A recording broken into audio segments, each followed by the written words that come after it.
জীবনে সবসময় শান্ত থাকুন, তাহলে দেখবেন নিজেকে আগের চেয়ে অনেক বেশি শক্তিশালী একজন মানুষ বলে মনে হবে। লোহা ঠান্ডা থাকলে খুব শক্তিশালী থাকে, কিন্তু গরম হলে যে কেউ সহজেই তার আকৃতি বদলে দিতে পারে। তাই শান্ত থাকুন। আমি নত হই কারণ আমি যে কোনো সম্পর্ক বজায় রাখতে ভালোবাসি, না হলে আমি আগেও কোনোদিন ভুল ছিলাম না, আর আজও নেই।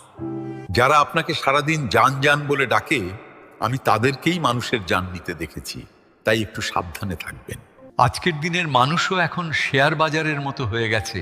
কখন কে যে কতটা নিচে নেমে যাবে তা বলা খুব মুশকিল।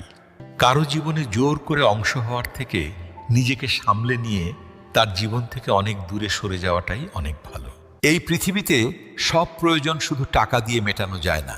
কিছু কিছু প্রয়োজনের জন্য মানুষের দোয়ারও দরকার হয়। এই পৃথিবীতে এমন খুব কম মানুষই খুঁজে পাওয়া যায় যাদের বাইরের দিকটা যেমন, ঠিক তাদের ভেতরটাও তেমনই হয়। মিথ্যা আর লোক দেখানোর গতি যতই দ্রুত হোক না কেন, শেষ পর্যন্ত একমাত্র গন্তব্যে কেবল সত্যই পৌঁছাতে পারে। যদি কোনো ব্যক্তি আপনাকে দেখে হিংসা করে, তবে এতে তার কোনো দোষ নেই, বরং এটা আপনার যোগ্যতা যা তাকে হিংসা করায়।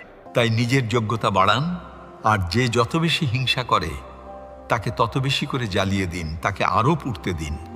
মানুষের নিন্দার ধার এতটাই বেশি তীক্ষ্ণ হয় যে এটা খুব সহজেই মানুষের রক্তের সম্পর্ককেও কেটে ফেলতে পারে। আপনার জীবনে এমন অনেক মানুষ আসবে যারা শুধু নিজের স্বার্থের জন্য আসবে, আর আপনিও বুঝতে পারবেন তারা প্রয়োজনেই এসেছে। মাথায় যখন কোনো বড় দায়িত্ব থাকে তখন খুব হিসেব করে চলতে হয়, আর চারপাশের সবকিছু মনোযোগ দিয়ে শুনতেও হয়।